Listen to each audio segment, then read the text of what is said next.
Et avec nous sur ce plateau, Bertrand Barré, conseiller scientifique d'Areva. Bonjour. Bonjour. Le gouvernement japonais estime qu'un processus de fusion est peut-être en cours dans les réacteurs 1 et 3. Est-ce crédible ? Ce dont on est sûr, c'est que déjà le combustible a subi une certaine dégradation. Peut-être il faut expliquer ce qui s'est passé. Le séisme a arrêté les réacteurs. Ça, c'était les systèmes de sécurité qui ont fonctionné. Mais quand on arrête un réacteur, il faut continuer à le refroidir pendant plusieurs jours parce que les produits radioactifs qui sont dedans continuent à émettre de la chaleur. Et donc, il est important, toute l'histoire, c'est continuer à le refroidir après qu'il soit arrêté. Or, et ça, c'était pas possible. Or, le tsunami qui est arrivé après le séisme a mis hors service un certain nombre des systèmes qui étaient normalement prévus pour ce refroidissement. Et donc, depuis ce temps-là, l'électricien, sous la surveillance des autorités de sûreté, essaie de trouver des méthodes qui ne sont pas les méthodes classiques pour continuer à refroidir le cœur. Par exemple, y envoyer de l'eau de mer, alors qu'évidemment, en temps normal, on y envoie de l'eau douce.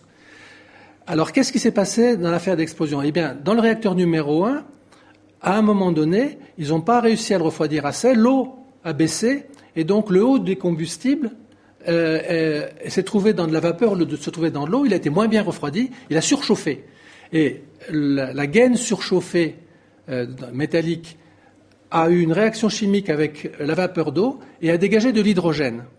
Alors cet hydrogène a été volontairement dépressurisé, c'est-à-dire envoyé dans le bâtiment.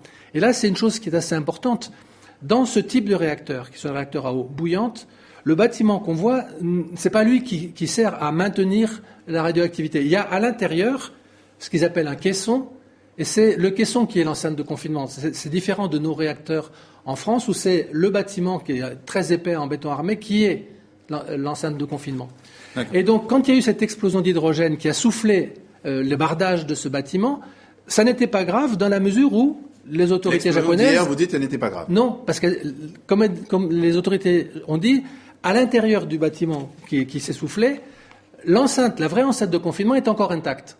Et tant que c'est le cas, eh bien, ça veut dire que la radioactivité ne s'échappera pas de cette enceinte, à part les petites bouffées volontaires qui ont été relâchées pour baisser la pression.